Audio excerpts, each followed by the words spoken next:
नमस्कार, आप सभी का स्वागत करता हूं अपने YouTube चैनल सुरेंद्र सिंह बोरा में। साथियों, NIVAS DLED supreme court clarification से उत्तराखंड में PRT भर्तियों में क्या प्रभाव पड़ेगा और जो भर्तियां हो चुकी हैं उसको लेकर के क्या इफेक्ट इसका पड़ेगा। सबसे पहले आप लोगों ने देखा होगा कि NIVAS DLED मामले में जो है कि जस्टिस गवई और जस्टिस मिश्रा की बेंच से क्लेरिफिकेशन आ चुका है और देश के तमाम राज्यों के 14 लाख अभ्यर्थियों को एक बड़ी राहत मिली है। तो आप बहुत सारे साथी कहेंगे कि ये तो आप पहले भी बता चुके हैं, अब भी बता रहे हैं, तो इसको बताने से बार बार क्या मतलब होता है।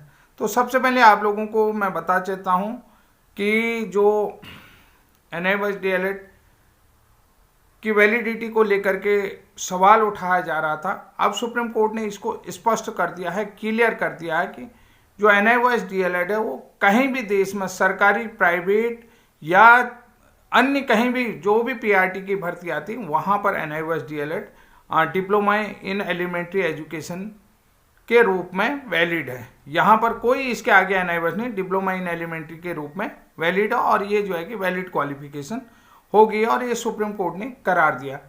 दूसरी बात ये बता देता हूं कि ये 1 मिनट के लिए भी इनवैलिड नहीं हुआ। जब से ये पाठ्यक्रम कराया गया, ये ट्रेनिंग पाठ्यक्रम कराया गया, ये ट्रेनिंग यानी कि ये DLED प्रशिक्षण कराया, वन टाइम डिप्लोमा पाठ्यक्रम करवाया, तो ये 1 मिनट के लिए भी इनवैलिड नहीं माना जाएगा, यानी कि ये पूरी तरीके से वैलिड है।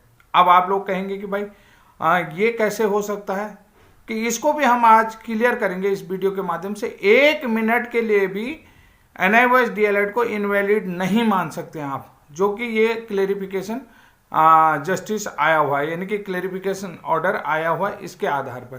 तो आप जो है कि 1 मिनट के लिए भी इसको किसी भी प्रकार से इनवैलिड नहीं मान सकते। तो सबसे पहले जो है कि हम NIVAS DLED के जो शीर्ष लीडर हैं, शीर्ष नेतृत्व है, उसको हम बधाई देते हैं पुनः, और हम बधाई दे भी चुके हैं, तो उन लोगों ने बहुत अच्छा ये चीज़ किया।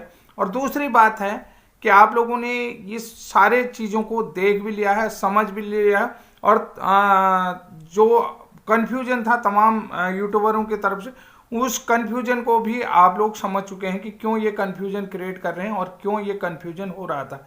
ऐसा नहीं है तो ऐसा होना चाहिए, जजमेंट ऐसा नहीं ये। और दूसरी बात है रिव्यू एक्सेप्ट नहीं हुआ, MA एक्सेप्ट नहीं हुआ, तो ये सारी चीज़ें जो है कि आप लोगों ने कहा कि उन्होंने कहा कि हम यहाँ पर कोई भी इंटरटेन नहीं कर रहे हैं, रिव्यू में भी और किस में, MA में भी। उन्होंने स्पष्ट कह दिया कि हम पहले भी इसे जो है कि वैलिड मान चुके हैं कि ये वन टाइम ट्रेनिंग प्रोग्राम है, ये वन टाइम जो है कि स्कीम ट्रेनिंग है, ठीक है, यहाँ पर डिप्लोमा इन एलिमेंट्री। अब यहाँ पर आप लोगों ने जो है कि क्लेरिफिकेशन ऑर्डर पढ़ा होगा कि 18 मंथ का डिप्लोमा वैलिड डिप्लोमा है, किन के लिए, जो 10 अगस्त 2017 तक सेवा में थे। ये भी जजमेंट में लिखा है। आप लोगों ने क्या देखा कि जो भी टीचर थे, जो भी NIVAS DLED प्रशिक्षित अभ्यर्थी हैं, जो 10 अगस्त 2017 तक सेवा में थे, तो वो ये जो डिप्लोमा जिन्होंने लिया है वो वैलिड है। अर्थात किसी भी संस्थान में वो पढ़ा रहे हों 10 अगस्त 2017 तक NIVAS DLED जिन्होंने डिप्लोमा लिया है, NIVAS से डिप्लोमा इन एलिमेंट्री किया हो, अर्थात वो किसी भी संस्थान में पढ़ा रहे हों, चाहे वो गवर्नमेंट हो या एडेड हो, सहायता प्राप्त हो, प्राइवेट हो, अशासकीय हो, शासकीय हो, तो वहाँ पर वो इन सर्विस होने चाहिए। तो उन्होंने अगर ये डिप्लोमा किया तो जिनका डिप्लोमा है वो कहीं भी अप्लाई करने के लिए वैध माने जाएंगे। वो जो है कि कहीं भी अप्लाई करने के लिए, मैंने आप लोगों को बताया, चाहे वो गवर्नमेंट में आए, प्राइवेट में आए, जहाँ भी जो है कि DLED की क्वालिफिकेशन मांगी जाएगी, डिप्लोमा इन एलिमेंट्री, तो ये लोग अप्लाई कर सकते थे। अब रही बात भाई NIVAS DLED इनवैलिड कब, तो अब आप लोगों को मैं बता देता हूँ, जिस दिन से ये जो है कि वैलिड कब से, जिस दिन से आर्डर आया है, यानी कि जो जिसमें इनवैलिड किया था, जिस दिन से आर्डर आया है NIVAS DLED, उसी दिन से क्लेरिफिकेशन में लागू होगा। यानी कि जिस दिन से 28 नवंबर 2023 को सुप्रीम कोर्ट ने NIVAS DLED को इनवैलिड करा रहा था, तो उसी दिन से ये क्लेरिफिकेशन ऑर्डर लागू होगा, यानी कि उसी दिन से। तो 27/11/2023 के मिड यानी कि मध्य रात्रि 12 बजे तक NIOS DLED वैलिड था। तो अब रहा 28 नवंबर की बात। 28 नवंबर में इसको जजमेंट के थ्रू इनवैलिड करार दिया। तो अब यहाँ पर जजमेंट में क्या लिखा गया है कि जिस दिन से रिव्यू का ऑर्डर है, जिस दिन से ऑर्डर आया, जिस ऑर्डर पर रिव्यू लिया गया है, जिस दिन से ऑर्डर आया NIOS DLED में, उसी दिन से क्लेरिफिकेशन ऑर्डर लागू होगा। यानी कि ये जजमेंट ऑर्डर, क्लेरिफिकेशन का जजमेंट ऑर्डर लागू होगा। तो यहाँ पर आप लोग समझ गए। तो अब आप लोगों को यहाँ पर एक बहुत बेहतरीन चीज़ समझा रहा हूँ कि इससे बेहतरीन तरीके से आपको कोई समझा नहीं पाएगा। तो मैं यहाँ पर आप लोगों को पुनः बता देता हूँ। यानी कि 27 नवंबर 2023 तक मध्य रात्रि यानी कि 12 बजे तक NIOS डिप्लोमा वैध माना जाएगा। कब से? 31 मार्च 2019 को कंप्लीट हो गया ये डिप्लोमा। तो 27 नवंबर 2023 तक यानी कि 27 नवंबर मध्य रात्रि तक NIOS डिप्लोमा को वैध माना जाएगा। किसके अनुसार? According to Uttarakhand high court का जजमेंट हो और पटना हाई कोर्ट का जजमेंट हो या त्रिपुरा हाई कोर्ट का जजमेंट हो, इन सभी कोर्टों के फैसले के अनुसार 27 नवंबर 2023 तक जो है कि ये NIOS का डिप्लोमा जो है वैध था, यानी कि ये इनवैलिड नहीं था। तो अब यहाँ पर देखिए ये कैसे कहा जा रहा है कि ये वैध था। तो ये देखिए 27 नवंबर 2023 के 12 बजे तक ये डिप्लोमा वैध माने जाएगा। किस तरह के? जस्टिस गवई के 10 दिसंबर 2024 के क्लेरिफिकेशन ऑर्डर के अनुसार। ये 10 जो जस्टिस गवई हैं जिन्होंने ये क्लेरिफिकेशन ऑर्डर दिया, जस्टिस गवई के इस क्लेरिफिकेशन ऑर्डर के अनुसार से ये जो है 27 नवंबर 2023 मध्य रात्रि 12 बजे तक NIOS DLED वैलिड माना जाए। उसके बाद अब यहाँ पर समझिए, उसके बाद जिस दिन से ये ऑर्डर आया तो उस दिन से भी इसको फिर से वैलिड करार दिया गया है इन क्लेरिफिकेशन में। तो अब यहाँ पर देखिए 1 मिनट के लिए भी NIOS DLED इनवैलिड नहीं हुआ। अब ये तो बहुत अच्छी बात हो गई भाई, आप लोगों को समझ में आए। तो अब भाई बात करते हैं, तो भाई जब NIOS DLED इनवैलिड नहीं था तो इससे जो है कि आप उत्तराखंड स्टेट में चले जाते हैं। तो उत्तराखंड स्टेट में जो है कि भर्तियों को लेकर के NIOS DLED के संदर्भ में क्या हो सकता है, NIOS DLED प्रशिक्षितों के संदर्भ में क्या हो सकता है, क्योंकि बड़ी तादाद में NIOS DLED प्रशिक्षित उत्तराखंड से भी हैं और जो टेट पास भी हैं, टीचर एलिजिबिलिटी टेस्ट जिन्होंने पास कर रखा है, उनकी तादाद भी बड़ी संख्या में।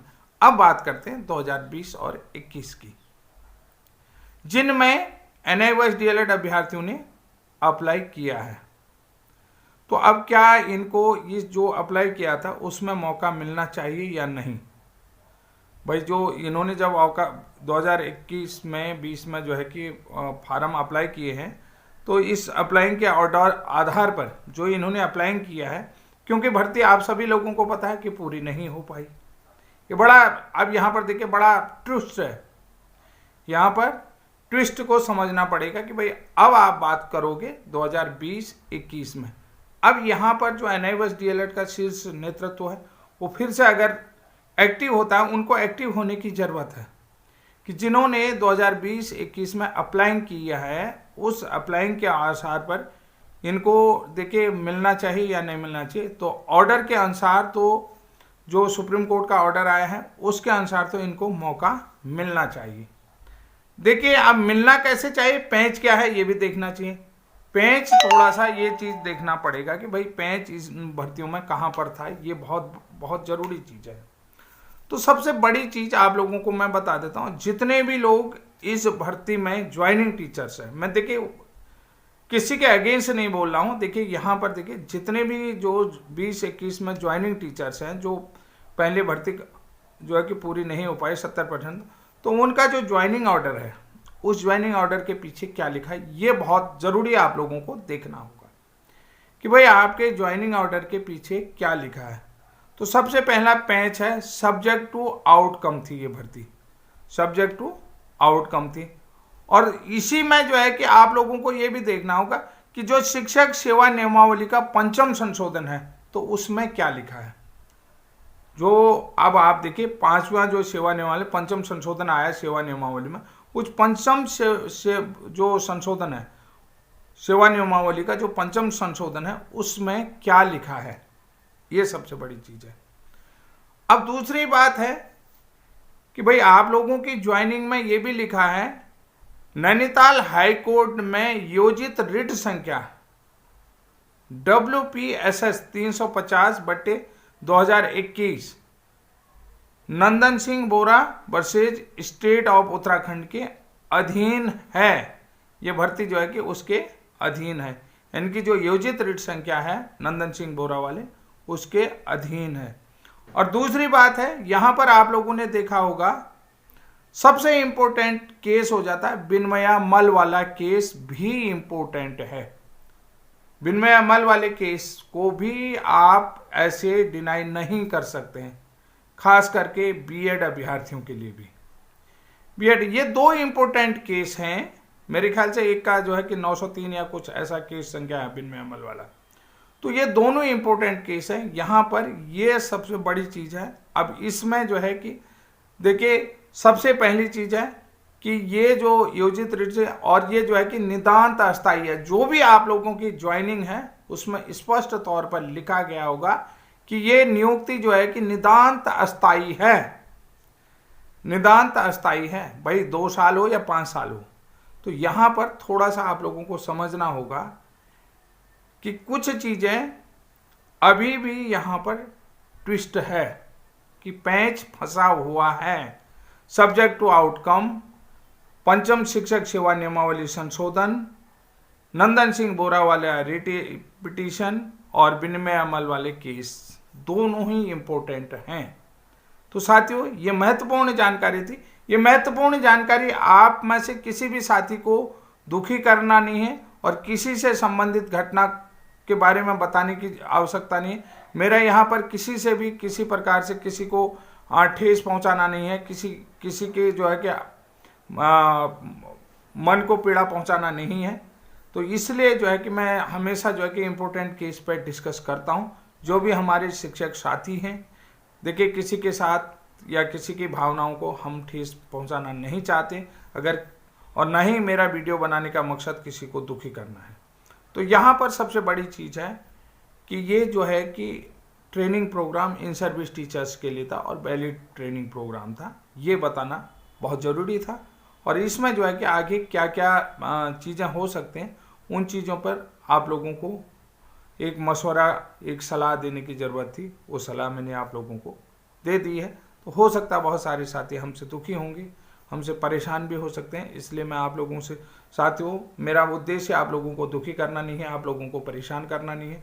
मेरा उद्देश्य है जितना संभव हो अपने लिए सजग हो करके सारी चीज़ें अपने साथ क्लियर करके, अपने एडवोकेट के माध्यम से क्लियर करके ये सारी चीज़ें रखनी चाहिए। तो साथियों आज के लिए इतना ही, तब तक के लिए जय हिंद, जय उत्तराखंड।